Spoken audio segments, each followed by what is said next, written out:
Hello बच्चों, कैसे हो आप सब। मैं दिव्यांशु मिश्रा और आज हम लोग यहीं पे शूट करने वाले हैं। कोई ग्राफिक्स नहीं होगा, कोई स्क्रीन नहीं होगी, इस वीडियो में कोई एडिटिंग नहीं होगी। यहीं हैं हम लोग नेचर में और हम और आप यहीं पे डिस्कस करेंगे हम लोग एटम के बारे में। तो शुरू करते एटम के बारे में डिस्कशन। तो सबसे पहले ये माना जाता था कि जो एटम है या जितनी भी दुनिया में चीज़ें हैं ये सब किस तरह से बनी हुई हैं। जैसे जो पानी है वो छोटे पानी के पार्टिकल से बना हुआ है। जो मिट्टी है वो छोटे मिट्टी के पार्टिकल से बनी हुई है। जो बेसिकली खाना है या जैसे मक्खन मान लें तो जो मक्खन है वो छोटे मक्खन के पार्टिकल से बना हुआ है। बाद में जब हम लोगों ने केमिकल रिएक्शंस के बारे में पढ़ा और भी कई सारी चीज़ों के बारे में जाना, तब पता चला कि बेसिकली वो कुछ और ही है जिससे हम लोगों ने इन पार्टिकल्स को बनता हुआ देखा है। जैसे अगर हम लोग पानी की बात करें तो इसमें 2 हाइड्रोजन हो जाते हैं, 1 ऑक्सीजन हो जाता है। तो वाटर जो है बेसिकली 2 हाइड्रोजन के एटम से बन जाता है, 1 ऑक्सीजन के एटम से बन जाता है। सो आफ्टर दैट इनके स्ट्रक्चर्स के बारे में भी हम लोगों ने काफ़ी लेट से जाना। तो इन्हीं के बारे में हम लोग डिस्कशन अभी करने जा रहे हैं कि कैसे इन चीज़ों का एवोल्यूशन हुआ। सो शुरुआत यहाँ से हुई थी कि बेसिकली जो एटम था इसके बारे में कुछ पता नहीं था। तो शुरुआत में सबसे पहले मॉलिक्यूल्स के बारे में हम लोगों ने डिफ़ाइन कर लिया था, लाइक मॉलिक्यूल क्या होता है।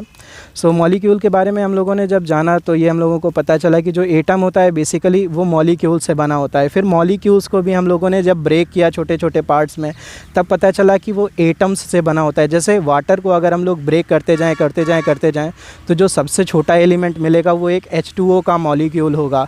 या फिर ऑक्सीजन गैस है आपके पास, उसको आप ब्रेक करते जाओ, सारे मॉलिक्यूल्स को आइसोलेट करते जाओ। सारे पार्टिकल्स जो आप सबसे छोटा फाइंड आउट कर सकते हो वो एक मॉलिक्यूल होगा, O2 जिसका केमिकल स्ट्रक्चर होगा। ऐसे ही हाइड्रोजन का हम लोग H2 स्ट्रक्चर देख सकते हैं। H2O हाइड्रोजन ऑक्साइड यानी कि बेसिकली वाटर का हो जाता है। तो इस तरह से हम लोगों ने मॉलिक्यूल्स के बारे में जाना। आफ्टर दैट इसको भी जब हम लोगों ने डिवाइड किया तो पता चला कि इसके अंदर भी एटम्स होते हैं जिनसे ये मॉलिक्यूल्स बने होते हैं। लेकिन इन एटम की कुछ खास बात होती है कि ये फ्री फॉर्म में एग्जिस्ट नहीं करते हैं। जैसे आपको कभी एक फ्री हाइड्रोजन मिल जाए ऐसा नहीं होगा, आपको कभी एक फ्री ऑक्सीजन मिल जाए ऐसा नहीं होगा। बेसिकली जो एटम होता है वो फ्री फॉर्म में एग्जिस्ट करता ही नहीं है। तो यहाँ से हम लोगों ने एटम के बारे में तो जान लिया था कि हाइड्रोजन का एटम होता है, ऑक्सीजन का एटम होता है, ऑक्सीजन का एटम थोड़ा सा भारी होता है। फिर गोल्ड का एटम होता है वो थोड़ा सा और हैवी होता है। ऐसे बहुत सारे एटम थे। बेसिकली 108 109 एटम्स हम लोगों ने फाइंड आउट कर लिए पीरियोडिक टेबल में। लेकिन उसके अंदर क्या होता है हम लोग अभी भी नहीं जानते थे। उसके बाद में काफ़ी सारे एक्सपेरिमेंट्स हुए, जैसे कि J.J. टॉमसन जिन्होंने एक्सपेरिमेंट किया बेसिकली अपना कैथोड रे एक्सपेरिमेंट, और डिफ़ाइन किया कि जो एटम होता है उसमें कुछ एक निगेटिव जैसा कुछ है जिसको हम लोग उस एटम से बाहर निकाल सकते हैं। वो निगेटिव जैसा एक पार्टिकल है जिसको हम लोग उस एटम से बाहर निकाल सकते हैं। सो उन्होंने जब कैथोड रे अपनी बनाई, उसके बनाई क्या बेसिकली वो एक एक्सपेरिमेंट था। तो अब उन्होंने डिफ़ाइन किया कि एक कोई छोटा सा पार्टिकल है जिसको हम लोग उस एटम से बाहर निकाल सकते हैं। तो ये तो पता चल गया कि उसमें निगेटिव होता है, तो फिर कुछ पॉजिटिव भी रहा होगा। फिर रदरफोर्ड आए। रदरफोर्ड ने भी काफ़ी सारे एक्सपेरिमेंट किए। रदरफोर्ड ने अल्फ़ा मॉडल एक्सपेरिमेंट किया। अल्फ़ा मॉडल एक्सपेरिमेंट में उन्होंने एक्सप्लेन किया कि जो एटम होता है बेसिकली उसमें एक सेंटर होता है और उस सेंटर को हम लोग न्यूक्लियस कहते हैं, जिसमें उसका सारा पॉजिटिव चार्ज कंडेंस रहता है। इससे पहले एक थ्योरी और भी आई थी जिसमें एक्सप्लेन किया गया था कि जो एटम होता है वो पूरा पॉजिटिव चार्ज एक स्फेयर होता है, उसमें छोटे इलेक्ट्रॉन्स जो होते हैं वो तरबूज में बीज की तरह धंसे रहते हैं एक्चुअल में, लेकिन ऐसा नहीं होता है। फिर रदरफोर्ड ने बाद में उसको एक्सप्लेन किया कि इसमें चीज़ें कैसे वर्क कर रही होती हैं। तो आप मान लो थोड़ी देर के लिए कि आप 2 सेंटीमीटर का एक छोटा सा स्फेयर यहाँ पे बना दो और फिर एक दूसरा 2 किलोमीटर का यहाँ पे स्फेयर अगर बना दें, तो ये जो 2 सेंटीमीटर का यहाँ पे एक छोटा सा स्फेयर होगा, इतना बड़ा हम लोगों के एटम में न्यूक्लियस होता है जिसमें उसका सारा पॉजिटिव चार्ज कंडेंस रहता है। ये एक्सप्लेन किया था अर्नेस्ट रदरफोर्ड ने अपने अल्फ़ा पार्टिकल स्कैटरिंग मॉडल से। उन्होंने क्या किया था कि बेसिकली उन्होंने अल्फ़ा मॉडल को लिया था और गोल्ड की फॉइल पे उन्होंने बम्बार्ड कराया था एक रेडियो एक्टिव एलिमेंट से। गोल्ड की फॉइल कैसे बनी थी, जैसे आपने कभी घर में मिठाई परचेज़ की होगी तो उसमें चांदी का वर्क होता है, कैसी पतली सी बिल्कुल लेयर होती है बेसिकली चांदी की उसके ऊपर। वैसे ही उन्होंने गोल्ड फॉइल की पतली सी बिल्कुल लेयर बनाई थी। तो आप मान सकते हो कि उसमें एटम 1 बाई 1 इस तरह से अरेंज थे। उसके बाद में रेडियो एक्टिव मटेरियल उन्होंने लिया था और अल्फ़ा मॉडल को उसमें जब बम्बार्ड कराया तो उन्होंने क्या देखा कि कुछ जो पार्टिकल थे वो टकरा टकरा के वापस आ जा रहे थे, कुछ पार्टिकल ऐसे जो थे जो टकरा के इधर उधर डिफ्लेक्ट हो गए, कुछ पार्टिकल थे जो एज इट इज़ सीधे निकल गए, उन पे कोई इफ़ेक्ट नहीं हुआ। सो ये बेसिकली रदरफोर्ड ने एक्सप्लेन किया था। अभी भी बेटा उन्होंने न्यूक्लियस के बारे में तो एक्सप्लेन कर दिया था, प्रोटॉन और न्यूट्रॉन के बारे में अभी भी कोई एक्सप्लेनेशन नहीं था। सो बेसिकली मतलब इलेक्ट्रॉन्स हो गए वो एटम के अंदर होते हैं, इसका सेंटर जो होता है उसमें एक न्यूक्लियस होता है, वहाँ पे इसका सारा जो मास होता है वो कंडेंस रहता है। यहाँ तक तो हम लोगों ने एक्सप्लेन कर लिया, लेकिन उसके अंदर क्या है ये भी अभी तक एक्सप्लेन नहीं हुआ था। उसके बाद में रदरफोर्ड ने ही, अर्नेस्ट रदरफोर्ड इनका पूरा नाम था, इन्होंने और एक्सपेरिमेंट्स किए। उसके बाद में ये पता चला कि ये बेसिकली प्रॉब्लम ये हो रही थी कि जो एटम का न्यूक्लियस था वो अभी भी उतने पॉजिटिव चार्ज के रिस्पेक्ट में बहुत हैवी था। उसका रीज़न ये था कि जितने नंबर ऑफ़ इलेक्ट्रॉन थे उतने ही नंबर ऑफ़ प्रोटॉन थे, तो उन नंबर ऑफ़ प्रोटॉन के रिस्पेक्ट में न्यूक्लियस अब भी बहुत हैवी हो रहा था। तो इसका मतलब है उसके अंदर कुछ ऐसा है जिसको अभी हम एक्सप्लेन नहीं कर पा रहे हैं। यहाँ तक तो बेसिकली उन्होंने उसके बाद में काफ़ी सारे एक्सपेरिमेंट किए तो पता चला कि एटम के अंदर प्रोटॉन तो हैं जिन पे पॉजिटिव चार्ज है, लेकिन उसके अलावा भी कुछ है। अब वो उसके अलावा क्या है अभी तक इसका कोई एक्सप्लेनेशन नहीं था। फिर यहाँ पे आते हैं जेम्स चैडविक आते हैं और इन्होंने एक्सप्लेन किया कि इसके अंदर एक न्यूट्रॉन नाम का भी पार्टिकल होता है जिसका मास तो अप्रॉक्सीमेट प्रोटॉन के बराबर होता है, लेकिन उसमें कोई चार्ज नहीं होता है। अब चूंकि उसमें कोई चार्ज नहीं होता है तो जो प्रोटॉन का चार्ज होता है उतना ही न्यूक्लियस में टोटल चार्ज बना रहता है, पॉजिटिव चार्ज, लेकिन जो मास होता है वो प्रोटॉन के मास का अप्रॉक्सीमेट डबल हो जाता है। इसलिए हम लोग उसके मास को बेसिकली मास नंबर से डिफ़ाइन करने लगे और नंबर ऑफ़ प्रोटॉन को या फिर नंबर ऑफ़ इलेक्ट्रॉन को हम लोग बेसिकली उसका एटॉमिक नंबर बोल देने लगे। तो यहाँ से हम लोगों को पता चल गया कि एटॉमिक नंबर क्या होते हैं, प्रोटॉन क्या होते हैं, इलेक्ट्रॉन क्या होते हैं, न्यूट्रॉन क्या होते हैं। अभी भी हम लोगों ने केवल पार्टिकल के बारे में जाना था। अभी भी एटम कैसा है, जैसे ये इलेक्ट्रॉन है वो अगर इसके चारों तरफ घूम रहे हैं तो गिर क्यों नहीं जाते हैं, एटम के अंदर क्यों नहीं चले जाते हैं, ऐसे बहुत सारे क्वेश्चन थे, अब भी एक्सप्लेन नहीं हो रहे थे। तब यहाँ पे और सारी थ्योरीज़ आई, उन्होंने एक्सप्लेन किया कि बेसिकली जो एटम होता है वो किस तरह से दिखता है, कैसा होता है, कैसे वर्क करता है। यहाँ पे क्या एक्सप्लेनेशन आया कि जैसे आपने देखा होगा कि जो मून होता है वो अर्थ के चारों तरफ रिवॉल्व तो करता रहता है, लेकिन कभी अर्थ में गिर नहीं जाता है। जैसे हमारी जो अर्थ है बिना एनर्जी के, अगर हम लोग एनर्जी ना दें, बेसिकली ये उस समय बताया गया कि अगर हम लोग इलेक्ट्रॉन को एनर्जी नहीं दे रहे हैं तो फिर वो लाई कैसे कर रहा है, अगर उसके चारों तरफ घूम रहा है तो इलेक्ट्रॉन पे निगेटिव चार्ज है, प्रोटॉन पे पॉजिटिव चार्ज है, थोड़ी देर बाद वो अंदर खींच लेगा।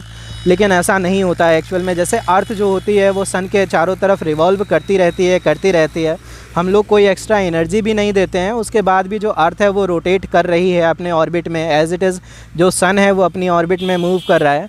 वैसे ही जो इलेक्ट्रॉन होते हैं वो अपने न्यूक्लियस के अंदर न्यूक्लियस के चारों ओर मूव करते रहते हैं। ये तो इसकी एग्जिस्टेंस को लाई करा देता है, लेकिन अभी भी बहुत सारे एक्सप्लेनेशन नहीं थे। जैसे जो प्रोटॉन होते हैं वो सारे न्यूक्लियस के अंदर अगर रहते हैं तो क्या उनके ऊपर रिपल्सन नहीं लगता है। यहाँ पे एक थ्योरी आई जिसको हम लोग न्यूक्लियर फोर्सेस कहते हैं, इसके बारे में हम लोग किसी दिन इन डेप्थ में डिस्कस करेंगे, थोड़ा सा ये अच्छे लेवल का टॉपिक हो जाता है। कुछ और एक्सप्लेनेशंस है, जैसे कूलॉम्स लॉ या कूलॉम्स लॉ ने ये बताया, अगर हम थोड़ी देर के लिए मान लें यहाँ पे कोई भी दो पार्टिकल मान लेते हैं कि ये कोई दो पार्टिकल हैं, there are basically we have two particles. So after that इनमें कुछ ना कुछ चार्ज होगा, हम मान लेते हैं कि ये वाला Q1 हो जाता है, ये वाला Q2 हो जाता है। आफ्टर दैट इनके बीच की डिस्टेंस होगी कुछ ना कुछ, तो हम मान लेते हैं इनके बीच की जो डिस्टेंस है वो R है। सो आफ्टर दैट अगर ये चार्जेस एक दूसरे के सिमिलर हैं, मतलब दोनों पॉजिटिव चार्ज हैं जैसा कि मैग्नेट्स में होता है, तो ये एक दूसरे को रिपल करेंगे। अगर भले ही ये दोनों नेगेटिव चार्ज हों, भले ही ये दोनों पॉजिटिव चार्ज हों, अगर सेम टाइप के हैं तो ये एक दूसरे को रिपल करेंगे। अगर ये डिफरेंट टाइप के हो जाते हैं, एक नेगेटिव हो जाता है, एक पॉजिटिव हो जाता है, तो एक दूसरे को अट्रैक्ट करेगा। अब अगर ये एक दूसरे को अट्रैक्ट करेंगे तो फोर्स कुछ ना कुछ लगेगा। उस फोर्स को मेज़र करने के लिए कूलॉम ने एक बेसिकली फोर्स के लिए फार्मूला बनाया, उसके बारे में बताने जा रहा हूँ। सो बेसिकली हुआ क्या, जैसे हमारे पास दो पार्टिकल थे, एक का जो बेसिकली चार्ज है वो Q1 हो गया, दूसरे का जो चार्ज है वो Q2 हो गया, उनके बीच की जो डिस्टेंस है वो R हो गई। तो कूलॉम ने एक फार्मूला दिया था कि इनके चार्जेस के प्रोडक्ट के फोर्स प्रोपोर्शनल होता है और बेसिकली इनके बीच की जो डिस्टेंस होती है उसके स्क्वायर के इन्वर्सली प्रोपोर्शनल होता है। ये इलेक्ट्रोस्टैटिक फोर्स होता है और इसको F = 1/4πε0 Q1 Q2/r² से डिफ़ाइन करते हैं। इसके अलावा भी बहुत सारे कॉम्प्लिकेशंस थे, जैसे पाउली का एक्सक्लूजन प्रिंसिपल था, हाइजेनबर्ग अनसर्टेनिटी प्रिंसिपल था। तो बेसिकली हाइजेनबर्ग ने एक्सप्लेन किया, जैसे अभी भी हम लोग इलेक्ट्रॉन प्रोटॉन न्यूट्रॉन इसके अंदर होता है ये चीज़ें तो जान गए, लेकिन बेसिकली अभी भी हम लोग ये चीज़ नहीं जानते हैं कि जो इलेक्ट्रॉन होता है उसका स्ट्रक्चर क्या है, मतलब वो कैसे रिवॉल्व कर रहा है। क्या कोई फिक्स ऑर्बिट है जिसमें इलेक्ट्रॉन घूमता रहता है। एक्चुअल में ऐसा नहीं है। इलेक्ट्रॉन का जो बिहेवियर होता है वो एक एटम में एक क्लाउड की तरह होता है। जैसे हम मान लें थोड़ी देर के लिए कि यहाँ पे हमारे एटम का न्यूक्लियस है, तो इलेक्ट्रॉन जो होंगे वो उसके चारों तरफ घूमते रहेंगे। सो बेसिकली आप सोच सकते हो कि यहाँ पे एक इमेजिनरी स्फीयर ऑफ इन्फ्लुएंस बन जाएगा। इस स्फीयर ऑफ इन्फ्लुएंस के बीच में कहीं भी वो इलेक्ट्रॉन हो सकता है। तो वहाँ पे हम लोग बेसिकली इलेक्ट्रॉन को फाइंड आउट नहीं करेंगे, इलेक्ट्रॉन के फाइंड आउट करने की प्रोबेबिलिटी होती है। सो बेसिकली जब हम लोग बहुत मिनिएचर वर्ल्ड की बात करते हैं, एटम्स की बात करते हैं, मॉलिक्यूल्स की बात करते हैं, इलेक्ट्रॉन प्रोटॉन न्यूट्रॉन जैसे पार्टिकल्स की बात करते हैं, तो वहाँ पे सर्टेनिटी नहीं होती है। हाइजेनबर्ग का अनसर्टेनिटी प्रिंसिपल लगता है, जैसे आप कभी क्रिकेट खेलते होंगे तो क्या होता है, बॉल कहीं आई, एक जगह ज़मीन से टकराई, आपको पता है अब ये कहाँ आने वाली है, आपने हिट कर दिया।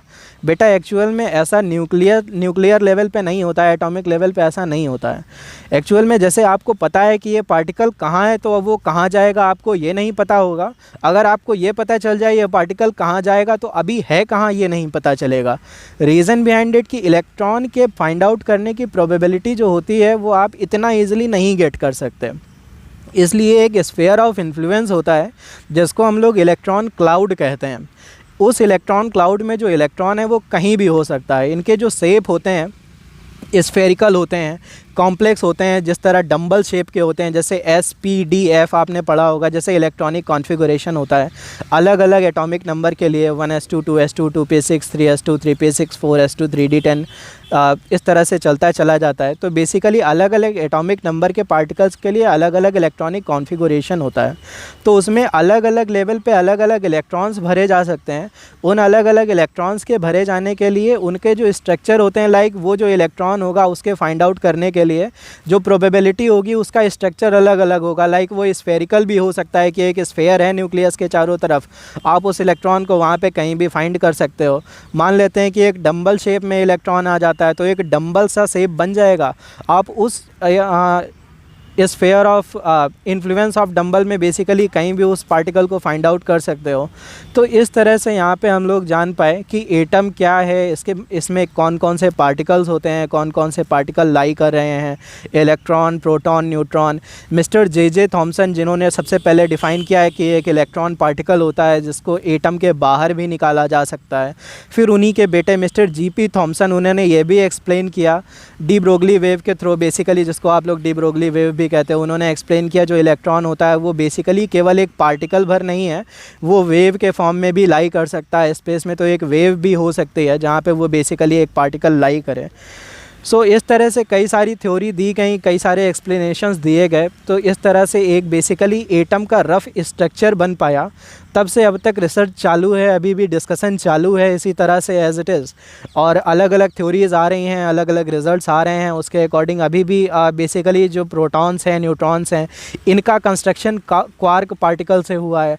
आगे और भी पार्टिकल्स हैं जिनके बारे में हम लोगों को डिस्कस करना है, that we will be discussing about all those kind of particle in the future. So nuclear physics के बारे में भी डिस्कस करेंगे, एटॉमिक फिजिक्स के बारे में भी डिस्कस करेंगे। सो ये एक रफ़ स्ट्रक्चर था कि किस तरह से एटम को इवॉल्व किया गया, कैसे एटम बना। उसके बाद में इलेक्ट्रॉन प्रोटॉन न्यूट्रॉन की डिस्कवरी है, अपने आप में एक बहुत इंटरेस्टिंग स्टोरी है जिसको हम लोग किसी और वीडियो में डिस्कस करेंगे। सो तमाम सारी चीज़ें हैं जिनको हम लोगों को अभी डिस्कस करना है, कई सारी चीज़ों को हम लोग डिस्कस कर चुके हैं।